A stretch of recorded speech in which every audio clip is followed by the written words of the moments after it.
Hello students, welcome again to infinite practice series. इस series में NEET की complete physics cover करने वाले हैं। तो जो क्वेश्चन इज बेसिक मैथ और इंटीग्रेशन के टॉपिक से है। इसमें हमें एक कॉम्प्लेक्स फंक्शन दिया है और एक सिंपल फंक्शन दिया है। तो आप इन दोनों फंक्शन को देखिए, आपको बहुत आसानी से क्लियर हो जाएगा कि सिंपल फंक्शन और कॉम्प्लेक्स फंक्शन जब बोलते हैं तो उसका मतलब क्या होता है। जैसे इसमें आप अगर dx को अंदर मल्टीप्लाई करेंगे तो ये हर टर्म में मल्टीप्लाई हो जाएगा एंड एक एक टर्म का एक एक बार में इंटीग्रेशन आप कर पाएंगे, ठीक है। लेकिन अगर इसमें आप dx को अंदर मल्टीप्लाई करेंगे तो ये हर टर्म तक नहीं पहुंचेगा, पहली बात, ठीक है। तो इसमें क्या हमें याद रखना है कि एक टर्म का एक बार में हम इंटीग्रेशन भी नहीं कर पाएंगे। तो ये एक कॉम्प्लेक्स फंक्शन है और ये एक सिंपल फंक्शन है, ठीक है। तो कॉम्प्लेक्स फंक्शन को हम कैसे ट्रीट करते हैं पिछली बहुत सारी वीडियो में हम सीख चुके हैं और ये एक अनदर एग्जाम्पल है। हमें क्या करना है, सबसे पहले हमें पहचानना आना चाहिए कि कॉम्प्लेक्स क्या आउटर फंक्शन है और क्या इनर फंक्शन है, ठीक है। तो जो भी आपको क्वेश्चन दिया है, अगर आपने ये पहचान लिया कि ये कॉम्प्लेक्स फंक्शन है तो सेकंड स्टेप है कि हमें उसमें पहचानना चाहिए कि कौन सा फंक्शन आउटर है, कौन सा फंक्शन इनर है, ठीक है। तो जो फंक्शन दिया है अगर आप उसको एक सिंपल फंक्शन एज्यूम करते हैं, मतलब अगर आप लेट करते हैं कि जो क्वेश्चन दिया है उसकी जगह पर कोई सिंपल फंक्शन दिया होता तो वो क्या होता, ठीक है। तो जो आपके दिमाग में आ रहा है जस्ट वो आपका आउटर फंक्शन है। जैसे एग्जांपल के लिए इस क्वेश्चन को देख के मैं सोचूं अगर ये एक सिंपल फंक्शन होता तो ये क्या होता, तो dx के अपॉन में समथिंग लिखा है, ठीक है। तो अगर हम मान लें कि 1/x होता, उसका इंटीग्रेशन dx के साथ होता तो वो एक सिंपल फंक्शन होता है, क्योंकि यहाँ पर क्या है, समथिंग जो है 1 के फॉर्म में, ठीक है। तो 1/x यहाँ पर हमारा आउटर फंक्शन हो गया, ठीक है। अब जो हमने लेट किया है 1/x, उसकी जगह पर इस लेट किए हुए x की जगह पर हम रखेंगे x² + 4 + 1, तो हमें अपना क्वेश्चन वापस मिल जाएगा, राइट। तो जो x की जगह पर हम रख रहे हैं, मतलब जो सब्सटीट्यूट करा जाए वो इनर फंक्शन हो गया एंड जो मेन है वो हो गया आउटर फंक्शन, ठीक है। होप इट्स क्लियर, आपको समझ आया हो कि 1 के फॉर्म में ये दिया हुआ है सबसे पहले, ठीक है। तो 1 की फॉर्म में अगर ये एक सिंपल फंक्शन होता तो ये क्या होता, 1/x होता। अब उस x को हटा के हम x² + 4 x + 1 रखते हैं तो हमें वापस क्वेश्चन मिल जाएगा, मतलब दिस इज द थिंग जो कि सब्सटीट्यूट हो सकती है, तो ये एक इनर फंक्शन हो गया, ओके। एंड ये जो है इसका मेन फंक्शन हो गया, यानी कि आउटर फंक्शन हो गया, ओके। तो चलिए इसको सॉल्व करते हैं। सॉल्व करने का तरीका बहुत इजी है। क्या करना है, integration of outer function keep inside as it is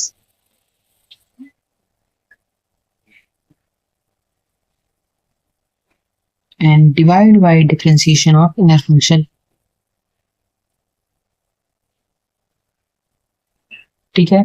तो जो भी कॉम्प्लेक्स फंक्शन हमें दिया हुआ है उसमें हमें सबसे पहले इंटीग्रेशन करना है आउटर फंक्शन का, उसको डिवाइड करना है डिफरेंशिएशन ऑफ इनर फंक्शन से, ठीक है। आउटर फंक्शन हमारा क्या है, 1/x, 1 समथिंग या 1 कंप्लीट ब्रैकेट, ठीक है। तो उसका इंटीग्रेशन क्या हो जाएगा, जैसे एग्जांपल के लिए 1/x होता तो उसका इंटीग्रेशन हम क्या लिखते हैं, नेचुरल लॉग x, ठीक है, log bc या natural log x ln x, जो भी आपको याद है। तो ये तो हो गया हमारा कि अगर 1/x होता तो इंटीग्रेशन ln x होता है, वैसे ही 1 समथिंग का इंटीग्रेशन ln समथिंग। तो 1 में जो भी दिया है उसको एज इट इज रखते हुए हमें उसका इंटीग्रेशन करना है, ठीक है। तो 1/x का इंटीग्रेशन हो गया ln x, वैसे ही 1 समथिंग का इंटीग्रेशन ln समथिंग, ठीक है, राइट। तो ये क्या हो जाएगा हमारा इंटीग्रेशन यहाँ पर ln keeping inside as it is, यानी कि x² + 4x + 1, ठीक है, and divide by differentiation of inner function. ये तो हो गया इंटीग्रेशन ऑफ आउटर फंक्शन। तो अब हमें क्या करना है, डिफरेंशिएशन ऑफ इनर फंक्शन से डिवाइड करना है। इनर फंक्शन का डिफरेंशिएशन क्या आएगा, x² का डिफरेंशिएशन 2x एंड + 4x का डिफरेंशिएशन 4 एंड 1 का डिफरेंशिएशन 0, क्योंकि कांस्टेंट है। डिफरेंशिएशन के बहुत सारे क्वेश्चंस मैंने पीछे सॉल्व किए हुए हैं, अगर आपको इस स्टेप में दिक्कत आई है तो आप पिछली वीडियोस में देख सकते हैं, ओके। तो हमारा जो आंसर बनेगा वो बनेगा natural log of x² + 4x + 1 and divided by 2x + 4, ठीक है।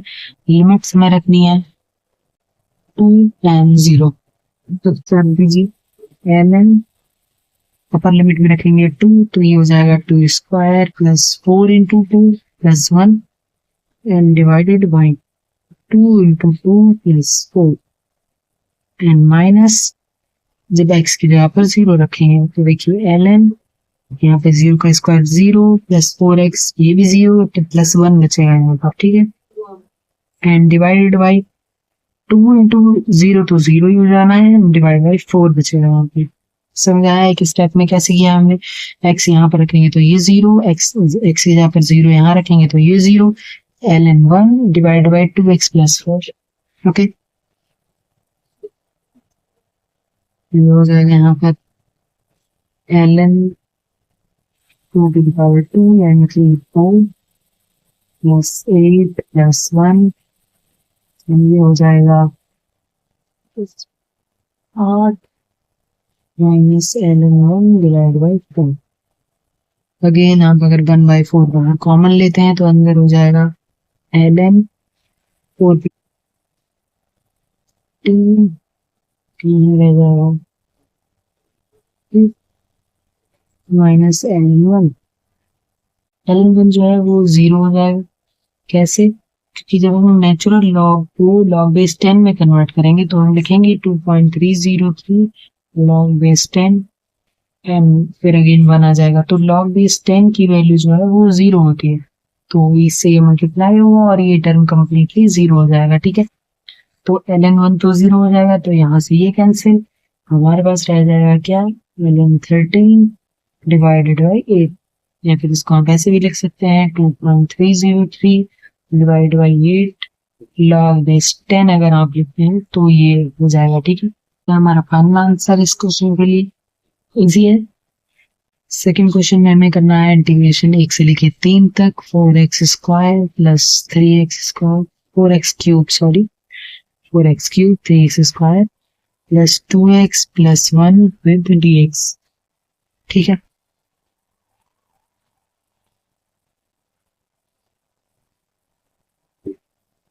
तो ये तो एक सिंपल फंक्शन ही हो गया। नॉर्मली dx को अंदर मल्टीप्लाई कर दीजिए एंड सारे टर्म को इंटीग्रेट कर दीजिए, तो ये क्या होगा 4x टू द पावर 3 है, यानी कि n की वैल्यू 3 है, n प्लस 1 करेंगे तो 3 प्लस 1 4, यानी कि x to the power 4 divide by 4 plus 3 x to the power 2 है, n प्लस 1 करेंगे तो 3 हो जाएगा, 3 divide by 3 n plus 2 x to the power 1 है, 1 प्लस 1 करेंगे तो 2 हो जाएगा, divide by 2 n plus again 1 का इंटीग्रेशन dx के साथ x हो जाएगा।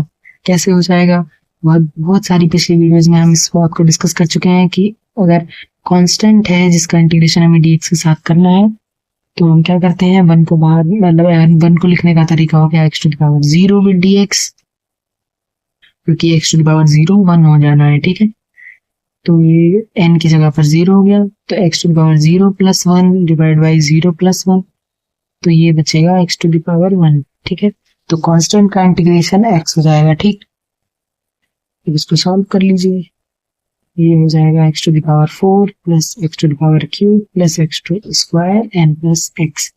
लिमिट्स रखनी है 3 to 1, अगेन अपर लिमिट रखेंगे तो सारे टर्म में 3 हो जाएगा, माइनस लोअर लिमिट रखेंगे तो सारे टर्म में 1 हो जाएगा, यानी कि 3 to the power 4 to the power cube and 3 plus square plus 3 minus 1 to the power 4 plus 1 plus 1 plus 1, ठीक है। 1 की पावर 4 रखेंगे तो भी 1 आना है, 3 रखेंगे तो भी 1 2 1 निशान, ठीक है। तो 1 plus 1 plus 1 plus 1 यानी कि 4 हो जाएगा, ठीक है। यहाँ पे देखिए ओके,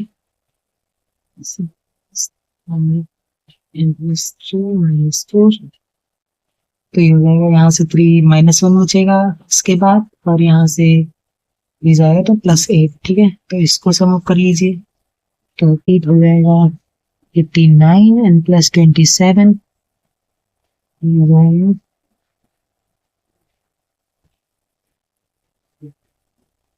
ठीक है, 116, ओके।